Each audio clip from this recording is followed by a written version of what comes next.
કાપોદ્રામાં અક્ષર diamond બિલ્ડિંગમાં આવેલા એક હીરાના કારખાનામાં લૂંટની ઘટના સામે આવી છે। મોઢે રૂમાલ બાંધી 4 જેટલા લૂંટારોએ કારખાનામાં પ્રવેશ કર્યો હતો। કારખાનેદાર અને કામ કરનારા કારીગરોને હથિયાર બતાવી અંદાજે 7 લાખથી વધુની હીરાની લૂંટ કરી ફરાર થઈ જવા પામ્યા છે। ઘટનાની જાણ થતાં જ કાપોદ્રા સહિત ક્રાઇમ બ્રાન્ચ અને ઉચ્ચ પોલીસ અધિકારીનો કાફલો ઘટનાસ્થળે પહોંચી તપાસ શરૂ કરી છે। સુરતમાં વધુ એક હીરા વેપારી સાથે લૂંટની ઘટના સામે આવી છે। થોડા દિવસ પહેલા કતારગામ વિસ્તારમાંથી એક હીરા વેપારી લૂંટાયો હતો, તો સુરતના કાપોદ્રા વિસ્તારમાંથી હીરાના વેપારી સાથે લૂંટની ઘટના બની છે। સુરતના કાપોદ્રા વિસ્તારમાં રચના સર્કલથી કાપોદ્રા રોડ પર આવેલા અક્ષર ડાયમંડ હાઉસના બિલ્ડિંગ નંબર 5માં હીરાનું કારખાનું ધરાવતા વેપારીને ત્યાં લૂંટ થઈ છે। ખાતા નંબર 101માં વેપારી મનસુખ રવૈયા મોડી સાંજે કારખાનામાં હતા ત્યારે મોઢે રૂમાલમાંથી 4 જેટલા લૂંટારો આવ્યા હતા। લૂંટારૂ હીરા વેપારી મનસુખભાઈ તેના સાથીદારો અને કારખાનામાં કામ કરતા કારીગરોને તીક્ષ્ણ હથિયારોથી ડરાવી કારખાનામાં રહેલા હીરાની લૂંટ કરી ફરાર થઈ જવા પામ્યા હતા। કાપોદ્રામાં હીરા વેપારી સાથે લૂંટની ઘટના બની હોવાની જાણ પોલીસને થતાં જ કાપોદ્રા સહિત ડીસીબી અને ઉચ્ચ પોલીસ અધિકારીનો કાફલો ઘટનાસ્થળે દોડી આવ્યો હતો। પોલીસે ઘટના લઈને વેપારી અને કારીગરોની પૂછપરછ સાથે તપાસ શરૂ કરી હતી।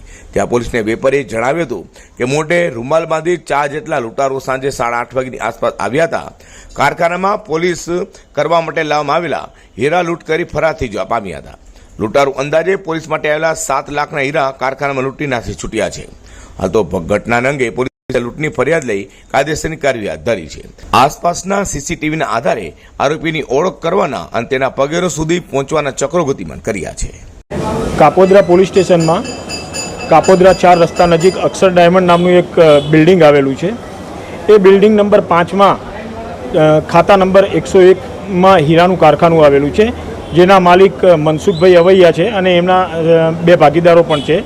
7:45 વાગ્યાના અરસામાં એમના કારખાનામાં 4 જેટલા ઈસમો મોઢે રૂમાલ બાંધીને હાથમાં હથિયાર લઈને આવેલા અને માણસોને બધાને જે કારીગરો કામ કરતા હતા એમને અને ભાગીદારોને છરા બતાવીને એમને ડરાવીને જે હીરાના કારખાનામાં પોલિશ કરવા માટે માલ આવેલો હતો, જે આશરે લગભગ 1 લાખ રૂપિયાની કિંમતનો હોવાનું જણાવે છે, તો એ રીતેના માલની આ 4 લૂંટાળાઓ ભેગા મળીને લૂંટ કરીને ભાગી ગયેલા બાબતની હકીકત જણાવતા તાત્કાલિક સ્થળ ઉપર પહોંચીને પોલીસે આ બાબતે ગુનો નોંધી આગળની તપાસ કાર્યવાહી